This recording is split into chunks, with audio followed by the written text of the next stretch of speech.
E aí, professor, tem que apresentar o trabalho de sistemas operacionais sobre o escalonamento no sistema de Linux, né? Meu nome é Bruno Fagner, essa apresentação para sistemas operacionais, vou apresentar aqui. Meus tópicos são os três sistemas de escalonamento, né? O Schedule FIFO, o RR, o Otter, e eu queria falar um pouquinho sobre essa preempção de processos aqui e logo após minhas referências. Então, vou começar pelo Schedule FIFO. Como é que ele funciona? Ele funciona principalmente ele funciona só para execuções em tempo real. Então, como é que funciona?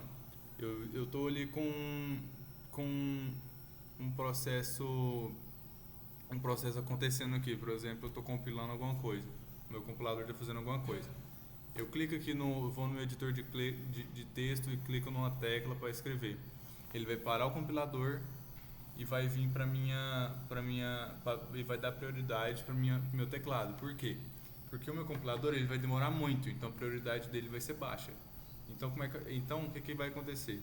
Ele vai parar o compilador, ou ele vai parar o compilador um pouco e dar prioridade para o meu teclado. Por quê? Vai ser uma coisa rápida, vai ser só uma tecla, às vezes mandar uma letra e ele volta já para o compilador, ele escreve um pouco aqui e volta para o compilador.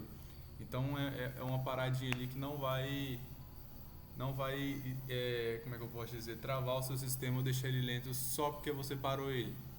Então essa prioridade de processo dinâmico aqui. E tem aquela questão também que o compilador ele ia demorar muito, então acaba que a prioridade dele ia ser bem mais baixa, porque de todo jeito ele já vai estar rodando muito tempo, então por que eu vou dar prioridade para ele? Aí ele só libera a CPU nessas três situações aqui. Quando um processo termina ou ele é bloqueado, porque no caso é como se o meu compilador terminasse, ou quando eu bloqueio o compilador para me usar meu teclado, para me usar o meu editor de texto. Quando um processo com maior prioridade, que no caso é exatamente isso aí do compilador, o meu editor de texto tem prioridade em cima dele. Ou ele libera espontaneamente para outro processo igual. Quando chega outro processo igual, ele libera para os dois ficarem intercalando ali quem que vai usar. Tem o RR, ele é de tempo real, só que como é que ele faz? Quando um processo novo chega, ele vai para uma fila de acordo com a sua prioridade. Por exemplo, tem 3 processos com prioridade alta e 2 processos média e um processo baixa. Então ele é alta, ele vai chegar e ficar no final dos processos de prioridade alta ali. E, igual eu falei, ele só roda com processo de tempo real. Esses processos, e é basicamente isso. Ele tem uma fila de processos e essa fila segue toda uma prioridade. Só que aqui ele tem aquele conceito de quantum, né? Então eu tenho um quantum de 1000, então se esses 1000 terminar, eu passo para o próximo e jogo esse processo lá para o final da fila. E aí ele libera o CPU em 4 situações, né? Que é quando o quantum está esgotado, quando uma prioridade superior se torna apto, ou seja, eu estou rodando um processo de forma média aqui. Por exemplo, a questão lá voltando ao exemplo do compilador, ele é médio e eu estou rodando ele aqui. Quando eu clico a tecla, ele vai quebrar esse processo ali e vai fazer a troca de contexto e vai para o contexto do meu teclado, né? Ele vai dar prioridade para o meu teclado. Então, ou seja, o meu processo do editor de texto se tornou apto para mim usar ele. Então ele vai quebrar o processo atual, que no caso é o compilador, e vai trocar para o meu teclado, que é a prioridade superior, né? Que estaria no início da fila. Ou quando ele termina, ou quando ele bloqueia, ou ele libera espontaneamente para outro de prioridade igual o antigo.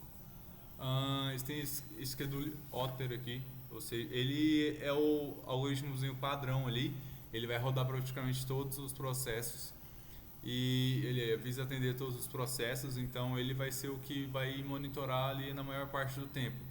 Ele é bem parecido com esse aqui, o RR, só que a diferença dele é que ele não trabalha com listas, né? Ele trabalha com prioridades. Então, como é que vai funcionar?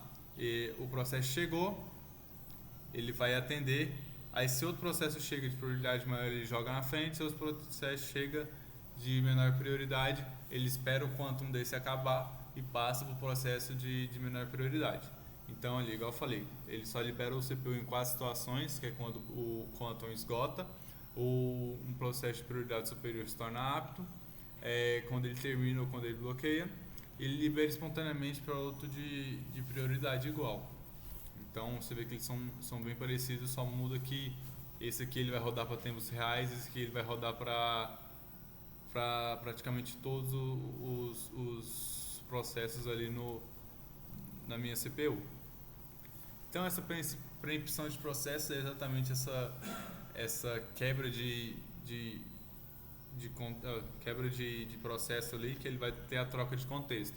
Ele task running, ou seja, ele tá rodando em real time ali, né? Então, mesmo que alguma coisa esteja rodando ali, ele pode quebrar, porque tem a questão da prioridade, questão daquela prioridade maior do que a outra, né? Então, se eu chego aqui e quero digitar, ele não vai bloquear meu teclado porque, por exemplo, está rodando alguma coisa ali, rodando um vídeo, rodando alguma coisa. Então, a prioridade do meu teclado é bem maior.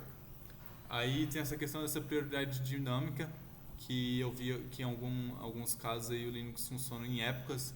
Então, em cada época ele vai pegar todos os processos e dividir essa prioridade e vai rodar até essa época acabar.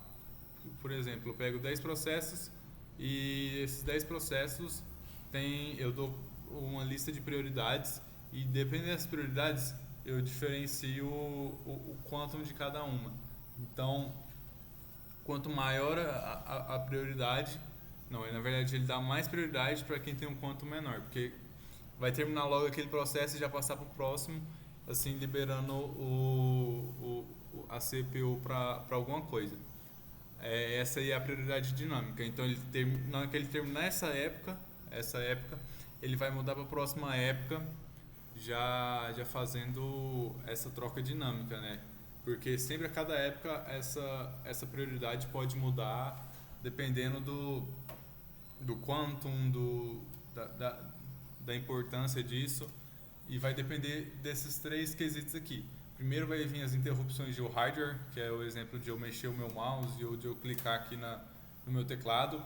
Depois vem interrupções de software, que no caso é um editor de texto ou alguma coisa que pode ser importante para o meu computador. E depois vem os processos normais do kernel, né, que são aí essas coisas menorzinhas aí.